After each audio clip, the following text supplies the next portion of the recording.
Hello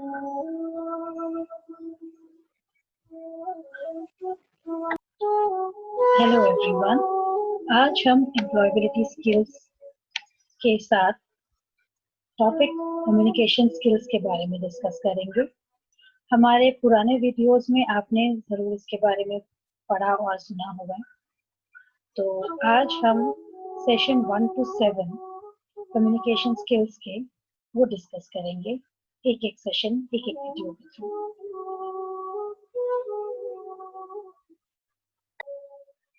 communication skills आखिर होता क्या है? कम्युनिकेशन स्किल्स इतना जरूरी क्यों है? Why is communication skills so important? In the present time, thorough knowledge of language with communication skills is very important in any occupation or business.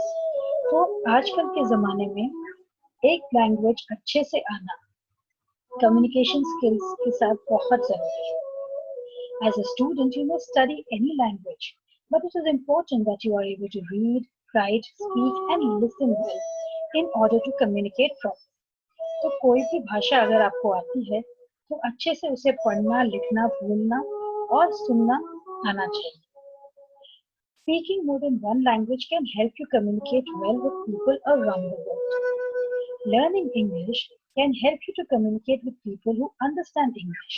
Besides the mother tongue, that is the language one has been exposed to since birth. तो अगर आप हिंदी भाषी हैं और आप India में कहीं और जाते हैं जहाँ हिंदी नहीं बोली जाती, तो आप इंग्लिश अगर जानते हैं तो आप लोगों से कम्युनिकेट कर सकते हैं. तो फर्स्ट हम बात करेंगे सेशन 1 मेथड्स ऑफ कम्युनिकेशन की. So what are the methods of communication से पहले हम देख लेते हैं word communication, ये आया कहाँ से? So the word communication comes from the Latin word communicare, meaning to share. Being able to communicate effectively is one of the most important life skills. तो communication skills जो हैं हमारे बहुत ज़रूरी हैं, और communication skill हमारे ज़रूरी इसलिए है कि अगर हम ढंग से बात कर सकते हैं तो we can communicate effectively with people and customers. So, अब हम बात करेंगे कम्युनिकेशन स्किल्स के बारे में, कैसे इसको इम्प्रूव किया जाता है एक एक सेशन के थ्रू. सो सबसे पहले clear and concise communication is of immense importance in work and business environment as there are several parties involved. तो आप ढंग से अच्छे से क्लियरली बात कर सकें, कम्युनिकेट कर सकें, तो ये बहुत ज़रूरी है बिजनेस और काम के एनवायरनमेंट में. यहाँ पे बहुत सारे लोग इन्वॉल्व होते हैं, जैसे हमारे स्टेक होल्डर्स हैं, customers, employees, vendors, media etcetera. ये सब आपस में इम्पोर्टेंट इंफॉर्मेशन देते हैं. तो नेक्स्ट हम देखते हैं कम्युनिकेशन के इम्पोर्टेंट पार्ट्स हैं क्या. कम्युनिकेशन के 3 इम्पोर्टेंट पार्ट्स हैं: ट्रांसमिटिंग, लिसनिंग और फीडबैक. ट्रांसमिटिंग का मतलब है the sender is transmitting the message through one medium और अनदर. तो आप अपना मैसेज किसी माध्यम से पहुंचा रहे हैं. लिसनिंग, द रिसीवर लिसन्स और अंडरस्टैंड द मैसेज. जिसके पास ये मैसेज पहुंच रहा है वो सुन रहा है या समझ रहा है. And feedback, the receiver conveys the understanding of the message to the sender in the form of feedback to complete the communication cycle. तो आइए एक एग्जांपल देखते हैं कैसे इसको हम समझ सकते हैं आगे. तो ये एक एग्जांपल है, एक कस्टमर बुक स्टोर में आता है. तो अभी इंग्लिश में है, इसको इंग्लिश में करते हैं. Customer to retail associate, do you have the text book of beauty therapist published by National Council of Educational Research and Training? Salesperson, let me check. In the above conversation, the information is being transmitted orally by the customer. The salesperson is the listener in this case, and the discussion about book is the message. तो यहाँ पे customer आके पूछता है sales person से कि उसके पास एक किताब जो उसे चाहिए वो है कि नहीं, और सेल्स पर्सन उसके लिए अब देख रहा है. तो जो हम बात कर रहे हैं वो ट्रांसमिटेड हो रहा है मुंह से ओरली, और ये विचारों का आदान प्रदान जो हो रहा है इसमें मैसेज हमारा डिस्कशन अबाउट बुक है, और हमारा सेल्स पर्सन यहाँ सुन रहा है और इंफॉर्मेशन हमारा कस्टमर दे रहा है।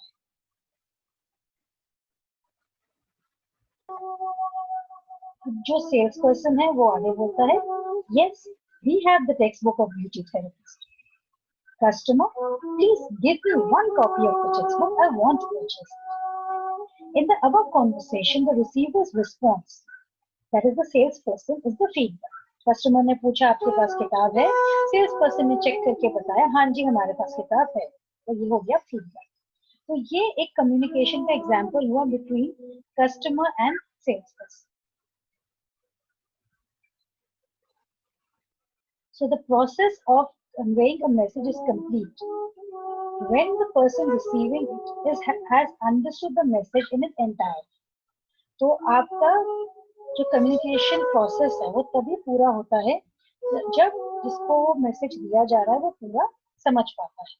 So in this case the customer understood that the bookstore has the textbook and they can get a copy of the same.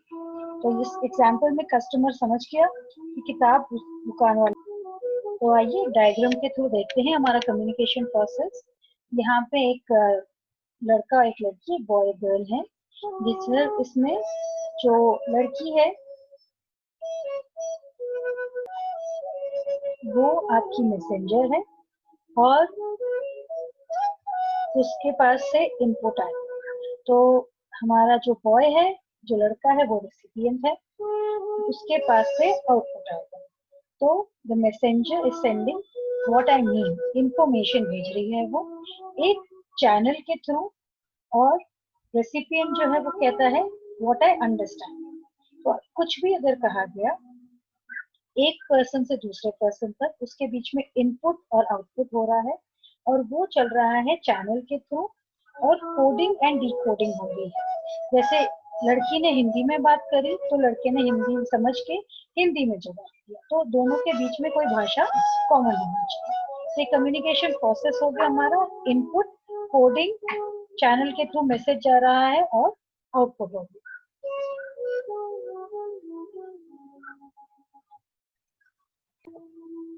तो ये जो कम्युनिकेशन प्रोसेस है ये एक साइकिल की तरह है। आप देख सकते हैं सेंडर से मैसेज जाता है और सेंडर से मैसेज पहुंचते पहुंचते एक चैनल के थ्रू रिसीवर तक पहुंचता है, रिसीवर अपना फीडबैक देता है और वापस सेंडर तक ही जाता है। ये एक साइकिल की तरह है। आइए देख लेते हैं। Sender communication starts with the sender, giving of information हो रही है, यहाँ पे मैसेज जा रहा है encoding through the channel, sender sends a message, और वहां से ये हमारे रिसीवर तक पहुंचता है चैनल के through. A channel is used to transfer the message, और यहाँ से रिसीविंग ऑफ इंफॉर्मेशन होने लग जाती है, जहाँ पे रिप्लाई टू द सेंडर किया जाता है एनकोडिंग के थ्रू।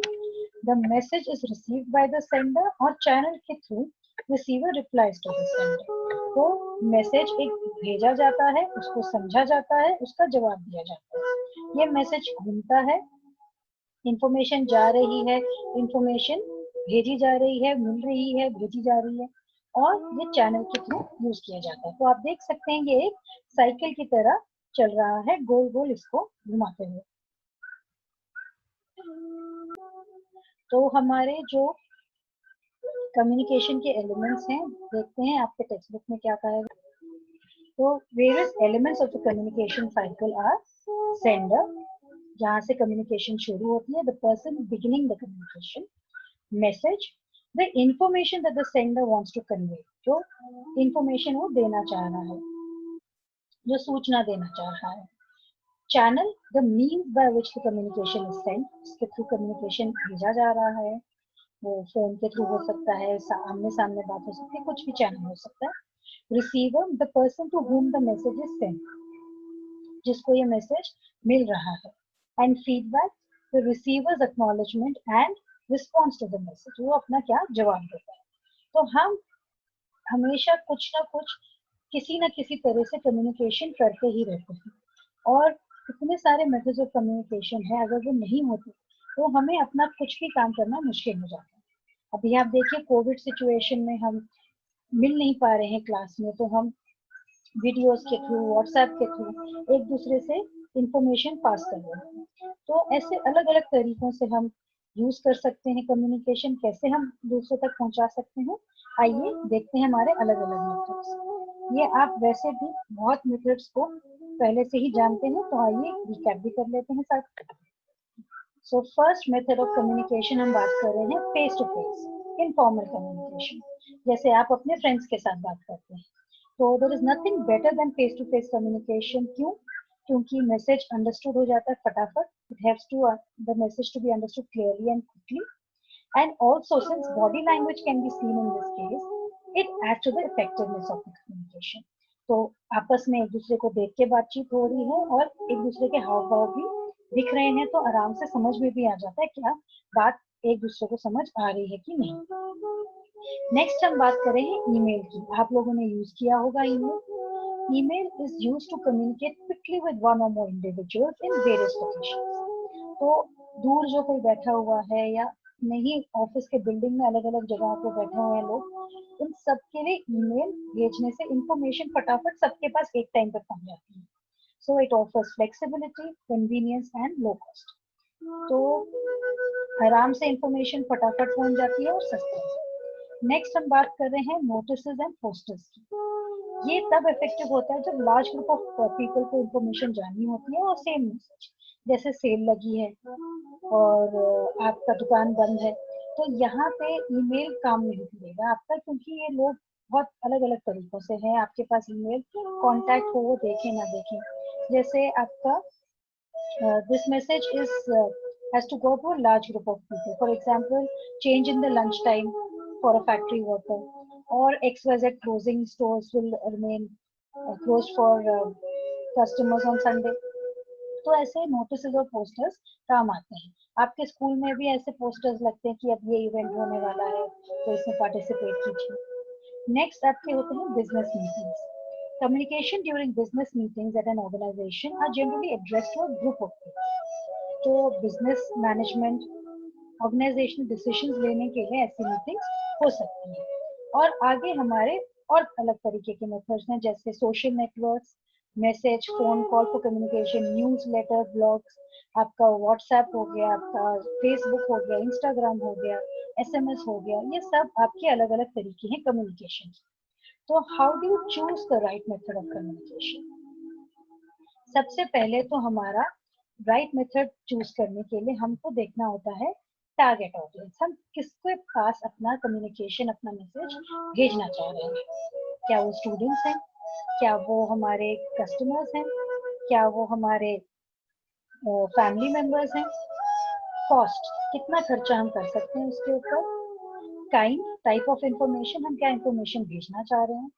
एंड अर्जेंसी, प्रायोरिटी, कितनी जल्दी है हमें मैसेज पहुंचाने के लिए। एक एग्जांपल ले लेते हैं, जैसे अभी आपके स्कूल में असेंबली होनी है।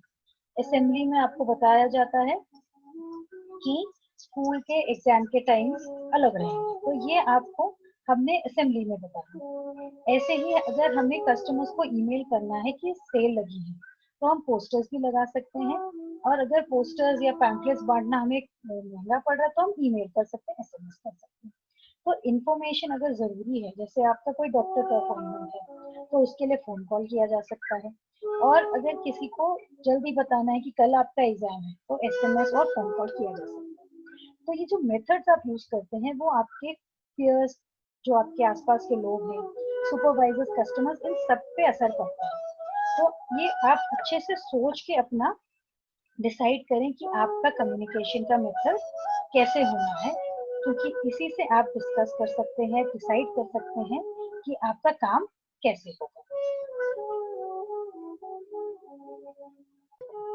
तो आइए क्वेश्चंस देख लेते हैं, आपको समझ में आया कि नहीं आया पता लग जाएगा इसी से।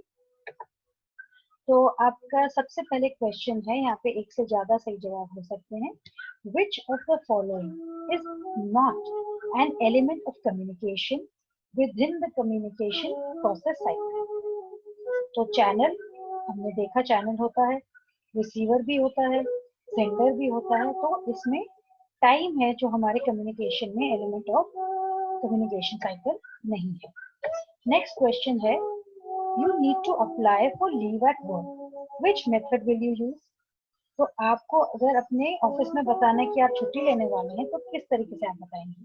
क्या आप पोस्टर लगाएंगे, क्या आप न्यूज़लेटर या ब्लॉग, आप इसे ईमेल के थ्रू भेजेंगे। तीसरा क्वेश्चन है आपका, by which action sorry can senders send the messages. क्या वो जेस्चर्स यूज कर सकते हैं, क्या वो अपने हाथ या आंखों से, हाव भाव से बता सकते हैं, क्या स्पीकिंग, क्या वो बोल सकते हैं, रीडिंग, राइटिंग। तो अगर आप देखें तो इनमें से जेस्चर, स्पीकिंग, राइटिंग, ये सारे तरीके हैं अपने जो मैसेज हैं उसको भेजने के लिए।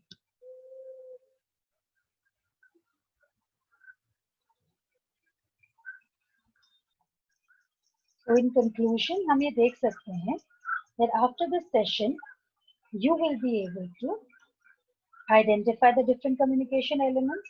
हम देख पाए कि हमारे elements कौन कौन से हैं communication के, communication process को हम explain कर पाए communication elements के साथ साथ, and we were able to list the various methods of communication.